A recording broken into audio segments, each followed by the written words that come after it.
प्रणाम मित्रों। जय श्री राम।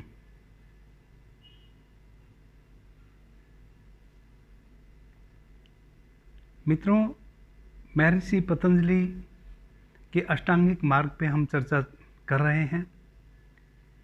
कल हमने महर्षि पतंजलि के अष्टांगिक मार्ग का जो पहला सोपान है यम,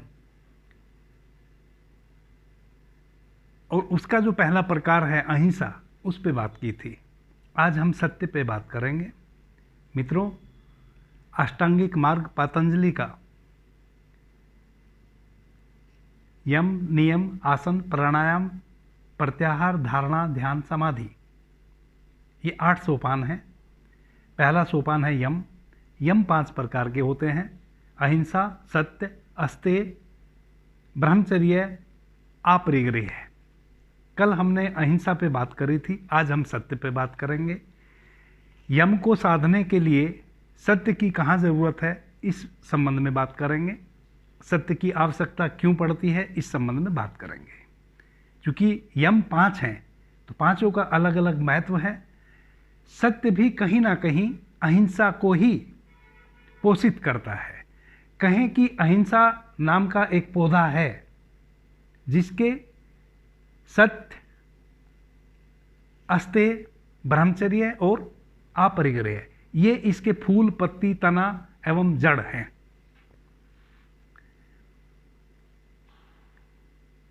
मित्रों, हम बचपन से ही सुनते आ रहे हैं कि सत्य भाषण करो, सत्य संभाषण करो, असत्य मत बोलो, असत्य कार्य मत करो।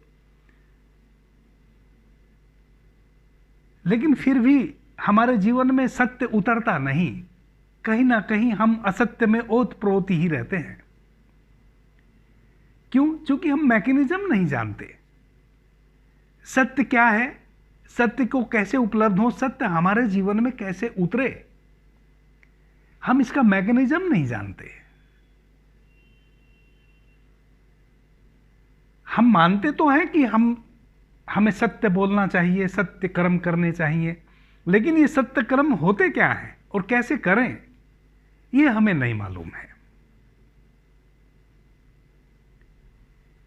मित्रों, छोटा सा मैकेनिज्म है, छोटा सा सूत्र है। सूत्र क्या है? तो पहले सत्य के विपरीत असत्य को हम समझें। सत्य तो नेचुरल है। सत्य तो वो है जैसे मैं हूं, मेरा होना सत्य है। अब कोई कहे कि नहीं नहीं, मुझे तो आप दिख नहीं रहे, आप हैं ही नहीं, ये असत्य है। मैं हूं, मेरा होना सत्य है। यह पृथ्वी है, सत्य है।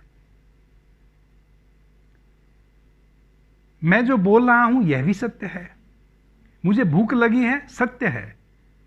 मुझे प्यास लगी है, यह भी सत्य है।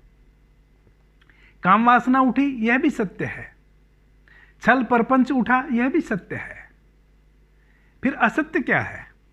और हम इस सत्य को असत्य कब बना देते हैं? कुछ चीजों के विषय में हमने समझ लिया है कि ऐसा करना पाप है। काम वासना उठी, अरे ये तो बड़ा पाप हो गया।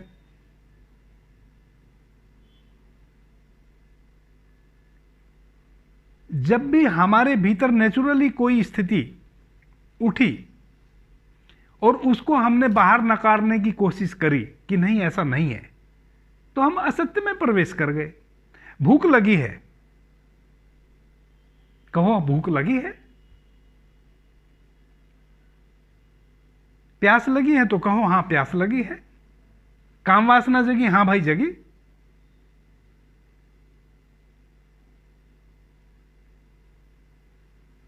ये सब सत्य है, ये नेचुरल है। जो भी आपके साथ घटता है वह तो सत्य है। आप जब उसको नकारने लग जाते हैं वह असत्य है। अच्छे भले आप सत्य में जी रहे हैं और आप उसको असत्य बना के असत्यवादी हो जाते हैं, झूठ में प्रवेश कर जाते हैं। कुछ भी सत्य बोलने के लिए, सत्य को अपने भीतर अवतरित करने के लिए कुछ करना ही नहीं है। करने के लिए जो मैं कह रहा हूं, करने के लिए, यह भी मिथ्या शब्द है, क्योंकि करना तो कुछ है ही नहीं। हमारे भीतर सत्य का अवतरण हो, इसके लिए कुछ भी तो नहीं करना है। हमारे साथ जो भी नेचुरली घट रहा है वह सब सत्य है, हम उसको नकारना भर बंद कर दें। किसी के प्रति भाव उठा प्रेम का, हमने कहा कि हाँ भाई आप पे मेरा प्रेम आया।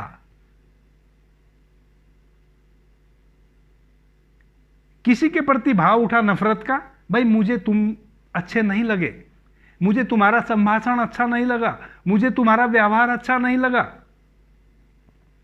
मुझे तुम्हारी यह बात अच्छी नहीं लगी, मुझे तुम्हारा यह कार्य अच्छा नहीं लगा। स्पष्ट नहीं लगा, यह सत्य है। लेकिन भीतर अच्छा नहीं लगा और बाहर कह रहे हैं अरे वाह वाह आपने तो कमाल कर दिया, आप तो बहुत अच्छी बातें करते हैं, अरे मुझे तो बहुत अच्छा लगा, मेरा तो दिल बाग बाग हो गया। असत्य में प्रवेश कर गए। ये छोटे छोटे सूत्र हैं। हम अपने जीवन में असत्य को लाते हैं, सत्य को नहीं लाया जा सकता। सत्य तो है ही, लाना पड़ता है असत्य। कहीं से भी पकड़ के किसको लाओगे? असत्य को लाओगे। नेचुरली तो सब कुछ सत्य है। भूख लगी सत्य, प्यास लगी सत्य, कोई आदमी अच्छा लगा सत्य है, कोई आदमी बुरा लगा सत्य है। हम जब उसको नकारते हैं, हम जब कहते हैं कि अरे नहीं नहीं आप तो बहुत अच्छे हैं, और भीतर हमारा हृदय बिल्कुल भी गवारा नहीं कर रहा है कि ये आदमी अच्छा है, भीतर हम ये चाह रहे हैं कि ये आदमी कब इससे पिंड छूटे, कब ये आदमी जाए, भीतर हमारे हृदय में यह चल रहा है। लेकिन बाहर से हम कह रहे हैं अरे नहीं नहीं नहीं, अरे मजा आ गया, आज तो तुम आए, आनंद से मेरा जीवन भर गया, आते रहना ऐसे ही। ये असत्य है।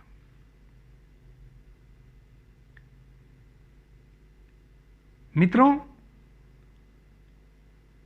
सूत्र क्या है? सूत्र यही है कि सत्य को हमें लाना नहीं पड़ता। जिस चीज को हमें लाना पड़े समझ लो वह असत्य है। सीधी सी बात। जिसको हमें लाना पड़े, जो नेचुरल है वह तो सत्य है। कभी इस बात की चिंता मत करो, अगर किसी पे प्रेम आया तो प्रेम जाहिर करो, नफरत आई तो नफरत जाहिर करो।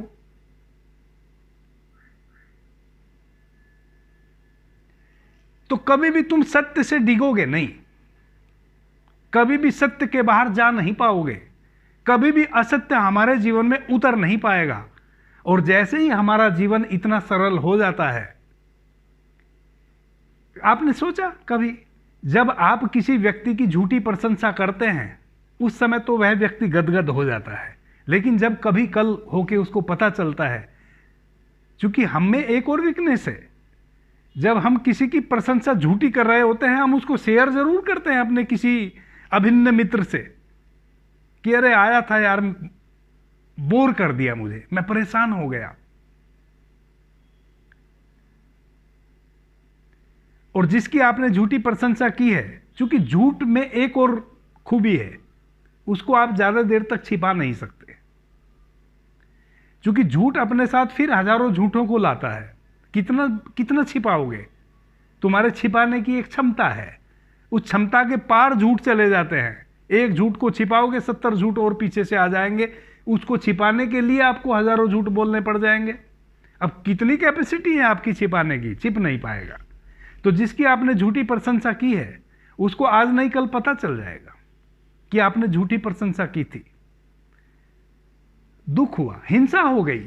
देखो कैसे सत्य हिंसा से, अहिंसा और हिंसा से जुड़ा है, तो हिंसा हो गई।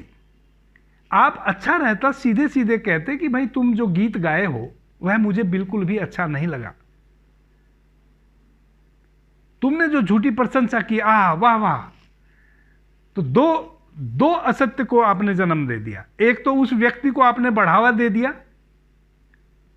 उसको एक मिथ्या झूठ उसको पकड़ा दिया आपने कि अरे तुम तो बड़ा सुरीला गाते हो। दूसरा, आपने स्वयं को झूठा बना दिया, उसको यह कह के कि अरे आनंद आ गया, झूठी प्रशंसा करके। आज नहीं कल उसको पता चलेगा कि आपने झूठी प्रशंसा की थी, तो फिर क्या हुआ? हिंसा हो गई, उसको दुख होगा, नाहक उसको कष्ट होगा। आप अगर कह दिए होते कि मुझे अच्छा नहीं लगा, तो शायद उतना कष्ट नहीं होता, होता भी तो थोड़ी देर के लिए होता। अपने घर जाते जाते उसको समझ आ जाती कि भाई आदमी तो बिल्कुल सीधा और सच्चा है। उसको अगर मेरी कोई बात अच्छी नहीं लगी, मेरा गीत अच्छा नहीं लगा, उसने कहा कि मेरे को अच्छा नहीं लगा, तो इसमें उस आदमी को दोष देने की तो कोई जरूरत ही नहीं। वो अपने घर जाते जाते इस बात को समझ जाएगा। लेकिन अगर झूठी प्रशंसा कर दी, वह उसको बहुत दिनों तक पीड़ा देगी। जब उसको पता चलेगा आपने हिंसा कर दी। सत्य में तो आप जी ही रहे हैं, बस असत्य को की चादर को जबरदस्ती ओढ़ना बंद कर दो। कल हम बात करेंगे अस्तेय पे। आज के लिए इतना ही। आपने मुझे ध्यान से प्रेम से सुना, उससे मैं बहुत अनुग्रहित हूं। अंत में सभी को मेरा प्रणाम। जय श्री राम।